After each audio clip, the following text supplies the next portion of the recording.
Hello students, આજે આપણે આનુવંશિકતા નવોદ વિકાસના ભાગ 6 ની અંદર આનુવંશિક લાક્ષણિકતાની થોડી વ્યાખ્યા જોઈ લે. ગઈકાલે ઉદ વિકાસ વિશે તો આપણે ઉપાર્જિતની લાક્ષણિકતા વિશે તો માહિતી મેળવી હતી. આજે થોડી જોવાની છે આનુવંશિક લાક્ષણિકતા. તો સજીવોની લાક્ષણિકતા જે ડીએનએના ફેરફારને કારણે અસ્તિત્વમાં આવતી હોય તેને આનુવંશિક લાક્ષણિકતા કહે. એટલે કે તમારા શરીરમાં રહેલા ડીએનએમાં જો ફેરફાર આવે અને તમારામાં કોઈ લક્ષણમાં ફેરફાર આવે તો એને આનુવંશિકતા લાક્ષણિકતા કહેવાય છે. આનુવંશિક લાક્ષણિકતાની અંદર બધી જગ્યાએ સારી હોય એવું જરૂરી પણ નથી. મનુષ્યની અંદર આનુવંશિક લાક્ષણિકતામાં રોગો પણ આનુવંશિક હોય છે. જેમ કે પિતા અથવા તો માતાની આંખો નબળી હોય તો બાળકની આંખો નબળી હોઈ શકે છે. પિતા અથવા માતાને બંનેને કેન્સર હોય અથવા તો બંનેને કદાચ ડાયાબિટીસ હોય તો તેમના ડીએનએમાં જો ફેરફાર આવ્યો હોય તો બાળકનામાં પણ ડાયાબિટીસ આવવાની શક્યતા છે. ઉદાહરણ આપણે આગળ જોયું હતું કે લાલ રંગના ભમરાની વસ્તી જે લીલા પાંદડાના ઝાંખરામાં રહેતી હતી, ત્યારબાદ તે લીલા પાંદડાનો રસ ચૂસી તેના ડીએનએમાં ફેરફાર આવ્યો અને તેના કલરમાં ફેરફાર આવ્યો.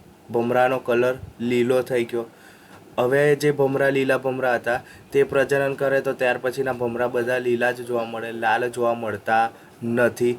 પ્રજનન દરમિયાન પ્રજનન કોષોના જનીનમાં રંગ પરિવર્તન ઉદ્ભવે. એટલે અહીંયા ગાડી લીલા ભમરા અને લાલ ભમરાની અંદર જનીનમાં રંગ પરિવર્તન ઉદ્ભવ્યું જે બીજી પેઢીમાં ઉતર્યા છે. આ ઉત્ક્રાંતિનો અનિવાર્ય હેતુ છે. ત્યાર પછીનો ટોપિક છે જાતિ નિર્માણ. હવે જાતિ નિર્માણ એટલે શું? અસ્તિત્વ ધરાવતી જાતિથી નવી જાતિના નિર્માણની ક્રિયાને જાતિ નિર્માણ કહે છે. ભમરાની અંદર જે અસ્તિત્વ ધરાવતી હતી, પહેલાં લાલ કલરના ભમરા હતા, એ એક અસ્તિત્વ ધરાવતી જાતિ હતી, એમાંથી નવી જાતિ નિર્માણ પામી એટલે કે લીલા રંગના ભમરા થયા. તો આ જે નિર્માણ થયેલી પ્રક્રિયા છે એને આપણે કહે છે જાતિ નિર્માણ. જ્યારે એક જ જાતિની વસ્તી બે ગ્રુપોમાં વિભાજિત થાય અને પછી ભૌગોલિક કેટલાક અવરોધો જેવા કે નદી, દરિયો અથવા તો પર્વતને કારણે એકબીજાથી છૂટા પડીને નવી જાતિનું નિર્માણ થાય છે. એક્ઝામ્પલ તરીકે આપણે કહીએ તો લાલ ભમરા જે હતા, જે કાગડાઓ ખલાઈ જતા હતા, તો અમુક ભમરાને એમને નુકસાન પહોંચાડ્યા વગર નદીની પેલી બાજુ મૂકી દીધા અને ત્યાં આગળ એમની લાલ ભમરાઓની વસ્તીમાં ધીમે ધીમે વધારો થયો. નદીની પેલી બાજુ કદાચ સૂકા ઘાસ કે સૂકા ઘાસનો અથવા તો રણ વિસ્તાર જેવો હતો, ત્યાં આગળ એમને જીવન અસ્તિત્વ ટકાવી રાખવા માટે તેમના શરીરમાં જે શારીરિક ફેરફાર થયા, એટલે કે જે નદીની આ બાજુથી પેલી બાજુ જે ભમરા ગયા એ બંને અલગ જાતિ થઈ ગઈ. અથવા તો કોઈ અનિવાર્ય સંજોગોની અંદર એ બંને ભમરા ભેગા થાય તો પ્રજનન કરી શકતા નથી. એટલે જે નવી જાતિ ઉત્પન્ન થઈ એ જૂની જાતિ સાથે કોઈ જ સંપર્ક રાખતી નથી. અત્યાર સુધી જે જોયું એ આપણો સૂક્ષ્મ વિકાસ હતો. આ પરિવર્તન ખૂબ જ નાના હતા અને મહત્વપૂર્ણ પણ છે. પરંતુ વિશિષ્ટ જાતિની વિકાસમાં સામાન્ય લક્ષણોમાં પરિવર્તન લાવે છે. તેનાથી સમજી શકાતું નથી કે નવી જાતિ કેવી રીતે ઉત્પન્ન થાય છે. ભમરાના સમૂહને જેના આપણે ચર્ચા કરી હતી તે બે ભિન્ન વસ્તીમાં વહેંચાઈ જાય છે. તેઓ પ્રજનન કરવા માટે અસમર્થ બને છે. જો આ પરિસ્થિતિ ઉત્પન્ન થઈ જાય છે ત્યારે આપણે તેઓ બંને બે સ્વતંત્ર જાતિ છે તેમ કહી શકીએ છીએ. મેં તમને કીધું કે નદીની ડાબી બાજુથી નદીની બીજી બાજુ ગયા અથવા તો નદીની એક પારથી બીજી બાજુ ગયા. બંને ભમરામાં જ્યારે પોતાનું સ્વતંત્ર અસ્તિત્વ ટકાવી રાખવા માટે પોતાના ડીએનએમાં ધીમે ધીમે જે ફેરફાર થયો અને આ ફેરફારને કારણે કદાચ ભવિષ્યમાં બંને ભમરા ભેગા થાય તો એ પ્રજનન કરવા માટે કોઈપણ પ્રકારની કોઈપણ પ્રકાર માટે સમર્થતા તે દર્શાવી શકતા નથી. ઝાડીઓ કે તેના ઉપર ભમરા ખોરાક મેળવવા પર આધાર હતા. પરંતુ જો આ પર્વત વિસ્તારમાં જાય તો આપણને ફળ સ્વરૂપે વસ્તીનું કદ પણ વિશાળ થઈ જાય છે. વ્યક્તિગત ભમરા પોતાના ખોરાક માટે જીવનભર પોતાની આસપાસ રહેલી ઝાડી પર જ નિર્ભર રહે છે. તેઓ વધારે દૂર જઈ શકતા નથી. જો ઝાડીની અંદર રહેતા હોય તો એ બહુ દૂર જઈ શકતા નથી, પણ પર્વતીય વિસ્તારની અંદર આપણને બહુ ખાસ ઝાડીઓ કેવું જોવા ના મળે એટલે દૂર સુધી પણ જઈ શકતા હોય છે. ભમરાની વિશાળ વસ્તી આસપાસની ઉપવસ્તી બને છે કારણ કે નર તેમજ માદા ભમરા પ્રજનન માટે જરૂરી છે. પ્રજનન સામાન્યતઃ આ ઉપવસ્તીનો સભ્યોની વચ્ચે જ દર્શાવાય છે. જો કે કેટલાક સાહસી ભમરા ઉડવા માટેની પ્રયત્ન કરે તો એક સ્થાનથી બીજા સ્થાન પર જઈ શકે છે, અથવા તો કાગડો એ ભમરાને એક સ્થાનથી ઉપાડી બીજા નુકસાન કર્યા સિવાય તેમને બીજા સ્થાન પર મૂકી જાય છે. બંને પરિસ્થિતિમાં બિનપ્રવાસી કે અપ્રવાસી ભમરા સ્થાનીય વસ્તી સાથે પ્રજનન કરશે, અને જે પ્રવાસી કર્યો ગમે તે રીતે પ્રવાસ કર્યો પણ એ લોકો ત્યાંના જોડે પ્રજનન કરી શકશે. અપ્રવાસી ભમરાને જે નવી વસ્તીમાં પ્રવેશ થાય છે તો આ જનીનનો પ્રવાહ તે વસ્તીમાં વહન પામે છે, જે આંશિક રીતે અલગ છે પરંતુ સંપૂર્ણપણે અલગ હોતા નથી. પરંતુ જો આ બંને ઉપવસ્તીમાં મધ્યમાં એક વિશાળ નદી આવી જાય તો બંને વસ્તીઓ વધારે સ્થાયી બને છે. વચ્ચે નદી આવી જાય તો હવે ભમરાઓ એટલું બધું ઉડી શકતા નહોતા, સાહસી નહોતા, એટલે એ નદીની એક બાજુ અને બીજી બાજુ એમ બંને બાજુ અલગ અલગ રહેતા હોય છે. અને એ લોકો માટે ભૌગોલિક સ્વરૂપ અલગ અલગ થઈ ગયું છે, અને લાંબા સમય સુધી બંને ભમરાઓની જાતિ અલગ અલગ રહેવાને કારણે તેઓ પ્રજનન કરતા નથી, અને ભવિષ્યમાં કદાચ એ ભમરા કોઈ સાહસી ભમરો એ બાજુ ગયો તો એ પ્રજનન કરી શકતો નથી. તેમનામાં એ પ્રકારના લક્ષણો જોવા મળતા નથી. ઉદાહરણ તરીકે જોઈએ તો એક ઉપવસ્તીની સીમમાં સમડી દ્વારા કાગડાઓ સમાપ્ત થઈ ગયા. બીજી ઉપવસ્તીમાં આ ઘટના થતી નથી, જ્યાં કાગડાઓની સંખ્યા ખૂબ વધારે છે. પરિણામ રૂપે પહેલા સ્થાન પર ભમરા લીલા રંગની પ્રાકૃતિક પસંદગી નથી, જ્યારે બીજા સ્થાન પર તેની પસંદગી થશે. ભમરાઓની આ સ્થાયીતા ઉપવસ્તીમાં આનુવાંશિક વિચલન તરીકે પ્રાકૃતિક પસંદગીની સંયુક્ત અસરને કારણે પ્રત્યેક વસ્તી એકબીજાથી વધારે ભિન્ન બનતી જાય છે.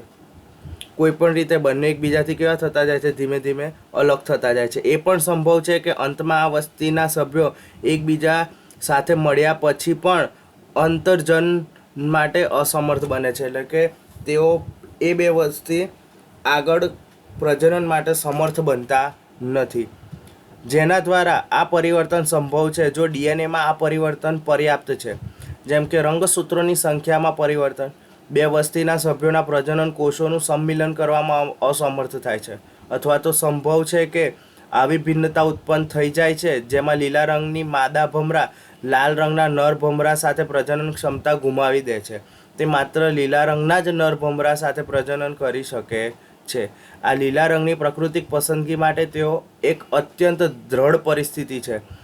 હવે જો એવા લીલા રંગની માદા ભમરા બીજા લાલ રંગના સમૂહ નર સાથે મળે છે તો તેનો વ્યવહાર થઈ શકે છે કે પ્રજનન કરી શકતા નથી. એટલે હવે પ્રજનન કરી શકતા નથી, એટલે આપણે કહી શકીએ કે બંને અલગ અલગ જાતિ નિર્માણ થઈ હશે.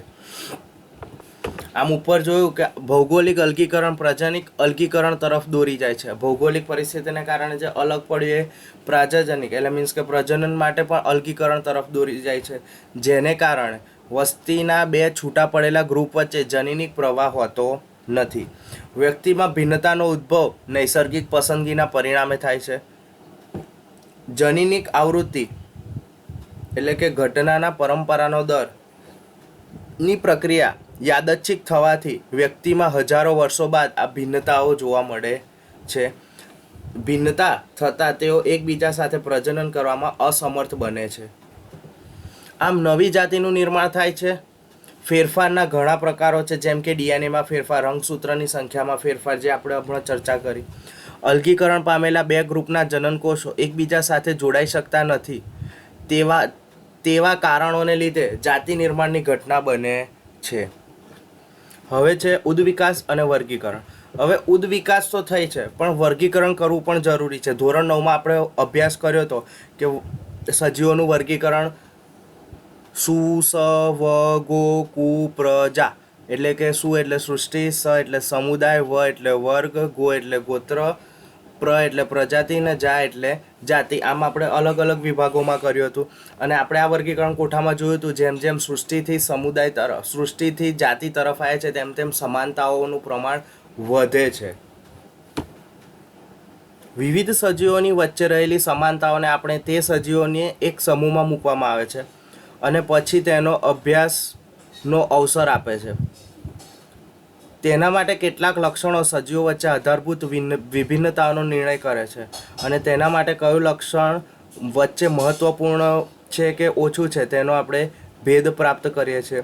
જેમ કે આપણે કહી શકીએ કે પ્રાણી સૃષ્ટિ અને વનસ્પતિ સૃષ્ટિ, જેમાં વનસ્પતિ સૃષ્ટિ છે પ્રકાશ સંશ્લેષણ થાય છે, જ્યારે પ્રાણી સૃષ્ટિમાં પ્રકાશ સંશ્લેષણ થતું નથી. કેટલીક લાક્ષણિકતાઓ મોટાભાગના સજીવોમાં સમાન હોય છે. કોષ બધા સજીવોનો આધારભૂત એકમ છે. હવે બધા સજીવમાં કોષ રહેલો છે, જે આધારભૂત એકમ છે. વર્ગીકરણના આગળના સ્તર પર કોઈ લાક્ષણિકતા મોટાભાગના સજીવોમાં સમાન જ હોય છે, પરંતુ બધા સજીવોમાં હોતું નથી. કોષની સંરચના આધારભૂત લાક્ષણિકતાનું એક ઉદાહરણ કોષમાં કોષ કેન્દ્રની હાજરી હોવી કે ન હોવી. આપણે જોયું હતું કે આદિકોષ કેન્દ્ર અને સુકોષ કેન્દ્ર, એટલે કે કોષ કેન્દ્રની હાજરી હોય કે ના હોય, અથવા તો સુવિકસિત હોય અથવા તો અલ્પ વિકસિત હોય, જે વિવિધ સજીવોમાં ભિન્ન હોય છે. બેક્ટેરિયામાં કોષ કેન્દ્ર હોતું નથી, જ્યારે મોટાભાગના બીજા સજીવોમાં કોષ કેન્દ્ર જોવા મળે છે. એટલે કે કોષ કેન્દ્રવાળા એકકોષીય હવે કોષ કેન્દ્રવાળામાં પણ પાછા આપણે ઘણા પ્રકાર પાડીશું. એકકોષીય અને બહુકોષીય સજીવો, જે કોષો તેમજ પેશીનું વિશિષ્ટકરણ હોય છે. બહુકોષીય સજીવોમાં પ્રકાશ સંશ્લેષણ થવું કે ન થવું તે વર્ગીકરણનું આગળનું સ્તર છે. આ બહુકોષીય સજીવો જેમાં પ્રકાશ સંશ્લેષણ નથી થતું, તેમાં કેટલાક સજીવો એવા હોય છે કે તેમાં અંતઃકંકાલ હોય છે, અને કેટલાક સજીવોમાં બાહ્ય કંકાલનું લક્ષણ એક અન્ય પ્રકારની આધારભૂત રચનાનો ભેદ છે. એટલે આપણે ઘણા બધા ભેદ જોયા હતા ધોરણ 9ની અંદર આપણે, જેના દ્વારા આપણે કહી શકીએ છીએ કે ઉદ્વિકાસ થઈ રહ્યો છે, જેને આધારે વર્ગીકરણ માટે સમૂહ બનાવી શકાય. બે જાતિઓ જેટલી વધારે સમાનતા ધરાવે તેટલો સંબંધ નજીકનો હોય છે. હવે બે જાતિ વચ્ચે જેટલી સમાનતા વધારે હોય તેટલો સંબંધ નજીકનો હોય. ફોર એક્ઝામ્પલ તરીકે કહો તો બે સગા ભાઈ બહેન લઈ લો, અને કાકાનો છોકરો અને બેન એ રીતે અલગ લો, તો બંનેના લક્ષણોમાં સમાનતા શેમાં વધારે જોવા મળશે? તો કે સગા ભાઈ બહેનમાં સમાનતા વધારે જોવા મળે છે. જેટલી વધારે સમાનતાઓ તેઓમાં હશે, તેનો ઉદ્ભવ નજીકમાં અથવા તો ભૂતકાળના સમાન પૂર્વજોમાંથી થયો હશે. ઉદાહરણ તરીકે જોઈએ તો એક ભાઈ તેમજ એક બેન વધારે નજીકના સંબંધ છે, તેનાથી પહેલાંની પેઢીના પૂર્વજ સમાન હતા, એટલે કે એક જ માતા પિતાના સંતાન હોય. છોકરીના કાકાના કે મામાના ભાઈ બહેન પણ તેનાથી સંબંધિત હોય છે, પરંતુ તેનો પોતાના ભાઈથી ઓછો નજીકનો સંબંધ છે.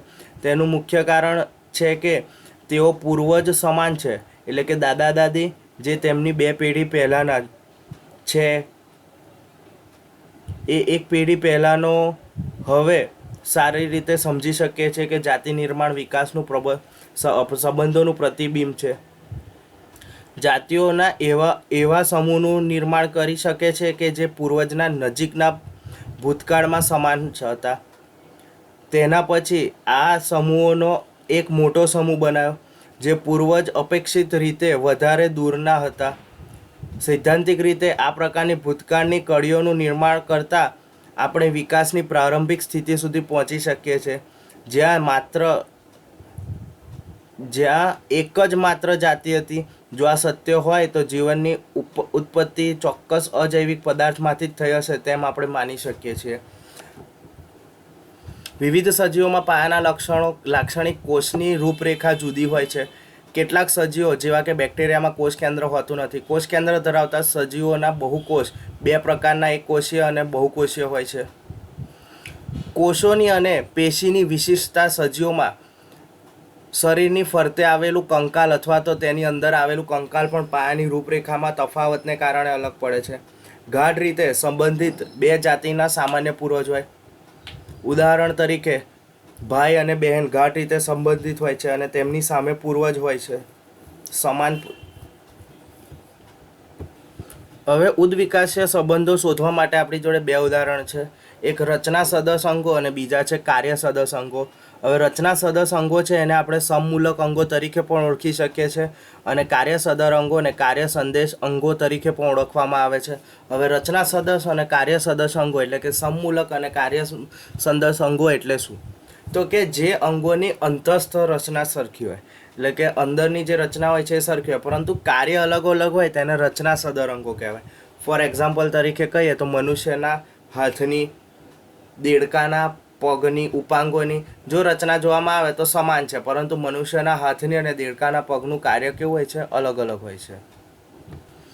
જો અહીંયા બતાવ્યું છે દેડકાના અગ્ર ઉપાંગ, ગરોળીના અગ્ર ઉપાંગ, પક્ષીની પાંખ, ચામાચીડિયાની પાંખ અને માનવ હાથની અંતસ્થ રચના સમાન જ હોય છે, પરંતુ તેમના કાર્ય કેવા છે? અલગ અલગ છે. આ અંગ ઉપાંગોની ઉત્પત્તિ સમાન પૂર્વજ પ્રાણીમાંથી થઈ છે, જેમાં પાયાની અંતસ્થ રચના કેવી છે? સરખી છે, માટે તેને રચના સદર અંગો તરીકે ઓળખવામાં આવે છે. ત્યાર પછી આવે છે કાર્ય સદસ અંગો. તો સરખા દેખાવ અને સરખા કાર્ય કરતા પરંતુ પાયાની સંરચના જુદી હોય છે તેવા અંગોને કાર્ય સદસ અંગો કહે, અથવા તો આપણે બીજી ભાષામાં કહીએ તો કાર્ય સરખા હોય પરંતુ અંતસ્થ રચના, પાયાની રચના કેવી હોય, અલગ અલગ હોય, તેને આપણે કાર્ય સદસ અંગો તરીકે ઓળખવામાં આવે છે. ઉદાહરણ તરીકે જોઈએ તો કીટકની પાંખ, પક્ષીની પાંખ અને ચામાચીડિયાની પાંખ, આ ત્રણેયનું કાર્ય તો એક જ છે, ઉડવા માટે, પરંતુ અંદરની જે સંરચના છે એ કેવી હોય છે, અલગ અલગ હોય છે. જુદા જુદા પ્રાણીઓમાં કાર્ય સદસ અંગોની હાજરી પુરાવાઓ પૂરા પાડે છે કે આ પ્રાણીઓ સામાન્ય પૂર્વજમાંથી ઉદ્ભવ્યા નથી, પરંતુ વાતાવરણમાં જીવંત રહેવા માટે પ્રબળ બનીને સમાન કાર્યો કરે છે. અહીં ગાડી રચના સદસ અંગો અને કાર્ય સદસ અંગો વચ્ચેનો તફાવત બોર્ડમાં પૂછી શકાય એવું છે, અને આના મેઇન મુદ્દા નોટ્સ કરી લેવા, જે તમને આગળ કામ લાગશે 1 માર્ક્સના, 2 માર્ક્સના અને 3 માર્ક્સના પ્રશ્નોની અંદર. Thank you.